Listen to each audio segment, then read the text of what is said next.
Hello, everybody. Okay, so we're here for a 10-minute core workout. This should be available to anybody, beginners to advanced. There's always a way that you can progress an exercise. You could add some weight, you could add some sort of resistance to make this more challenging, or you could do this as is, and it will be a great workout no matter what.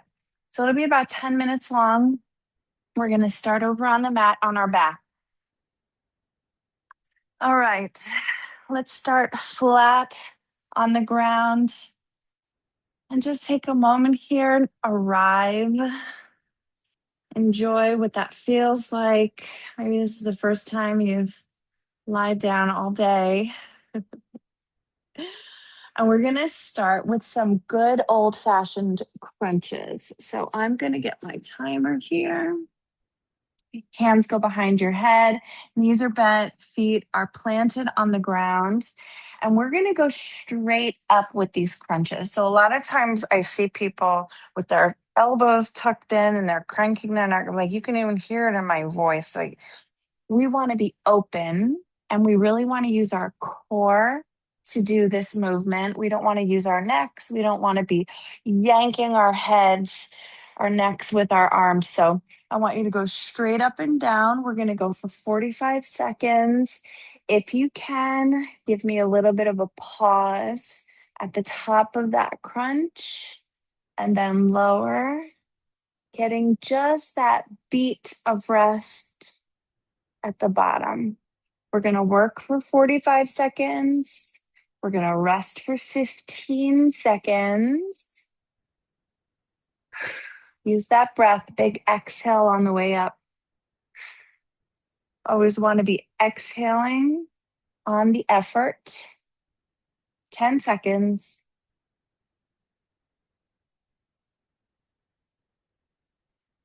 3, 2, 1, rest. Very good. All right, from here, you're going to take your right hand behind your head, crossing that left ankle over your right knee. And now we're going to reach. We're going to cross the body in 3, 2, 1. And we're just aiming for that left knee. We're not touching. We will do an exercise later where we are going to be connecting elbow to knee. But for now, we're going to hit those obliques, which are the muscles all along the side of your abdomen, with an oblique crunch. I like to bring my opposite arm out to the side. You can let it rest on the ground if you'd like. You don't have to hold it up. We got 5, 3, 2, 1, rest. Very good. Okay. As I'm sure you could imagine, we're going to switch sides and we're going to do the same exact thing. Take a deep breath. 5, 3, 2, 1. Left elbow aims towards that right knee.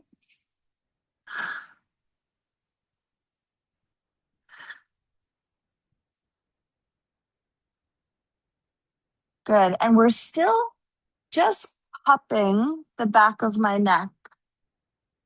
I'm not yanking my head over. My arm is really doing very little work here. I'm just supporting my neck. Maybe you have a smaller range of motion here. Maybe you're just lifting up a couple of inches. That's just fine. 3, 2, 1. Rest for 15. Good. You're going to bring your knees up, 90-degree angle with your knees, 90-degree angle with your hips. Point those toes, and you're going to drop one toe down and alternate. 3, 2, 1. Go for it. Drop and lift. Drop and lift. Arms are by your side. Notice I'm not bending my knee and touching. I could do this all day long. This kind of looks like one of my kids having a tantrum. I want you to hinge from the hip and tap the floor. If you want to make this a little bit more challenging, You can flex your feet and tap your heel to the floor. I want you to maintain contact with your lower back and the floor. If you start to feel your lower back lifting up too much, we don't want that. 3, 2, 1. You're going to rest for 15. From here, your legs are going to go straight up and you're just going to reach for those toes. Give me a little pause and then lower. 3, 2, 1. Go. Lift, pause, and lower. Lift, pause, and lower. And like I said before, if you're just lifting up an inch and down, that's just fine. You're building strength in that core. Our core helps us do everything we do. 15 seconds.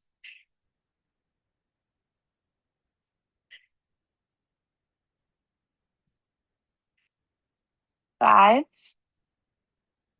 3, 2, 1. You rest. Okay, from here, you're going to put your right hand behind your head again. You're going to kick that left leg out. And now we are going to lift and connect elbow to knee. 3, 2, 1, go.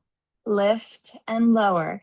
Give yourself just a beat of rest in between each of these reps. And if you're not connecting elbow to knee, let's say you come and there's still a gap, that's fine too. One day, if you continue to train and strengthen your core, one day you will connect elbow to knee.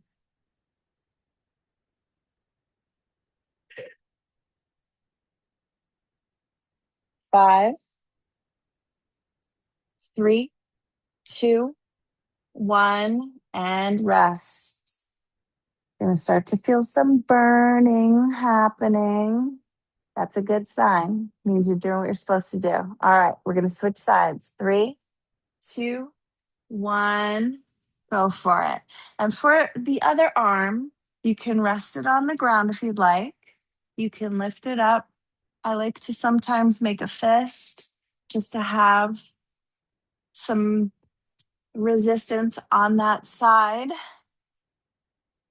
Reminds my body that I'm working. Big inhale as you open, big exhale as you crunch and connect.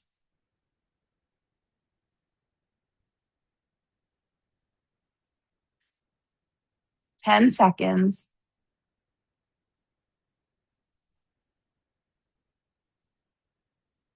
3, 2, 1. Rest. Let's take a deep breath. You have 2 options. This is our last move here. 2 options. We're either going to hold a low plank. So for that low plank, you come onto your forearms, you make an equal sign with those forearms, curl your toes under, and lift.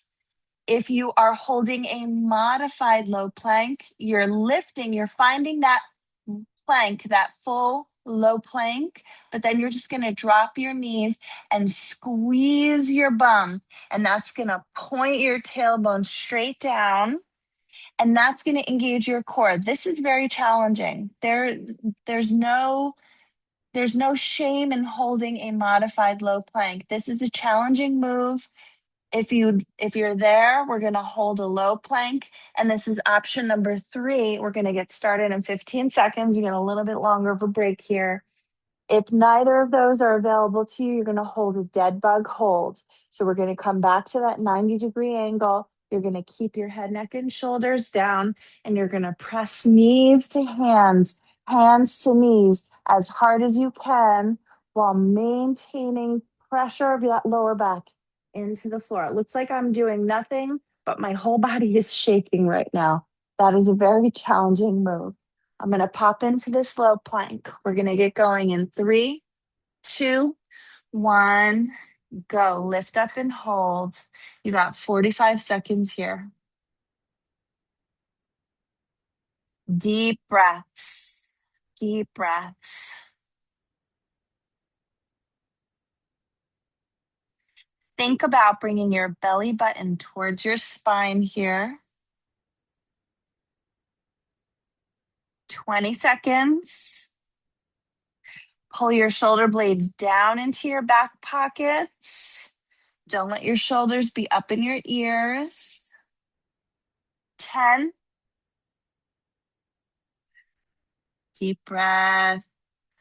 3, 2, 1, and rest. Very good. You can push it back into a child's pose and just breathe here for a moment. If it's available for you, come onto your belly. You're going to bring your elbows on either side of your chest. And I want you to think about actively pulling your elbows toward your knees. That's going to pull that chest forward. This is a really nice, gentle stretch in your core. If you feel this at all in your lower back, please do not do this. Otherwise, you can hold this for another 15, 20 seconds. It feels so good. Good. And then push back and come to a comfortable seat. And there you have it. I hope you enjoyed. I hope you feel stronger. If I were you, I would recommend doing this 2 times a week. And that'll really build up that core. It's so important to have a strong core. Like I said earlier, your core is what helps you do everything. And if you have a strong core, chances are you're going to have a strong back as well. And we all know that that's everything. So God bless you. Hope you have a great rest of the day.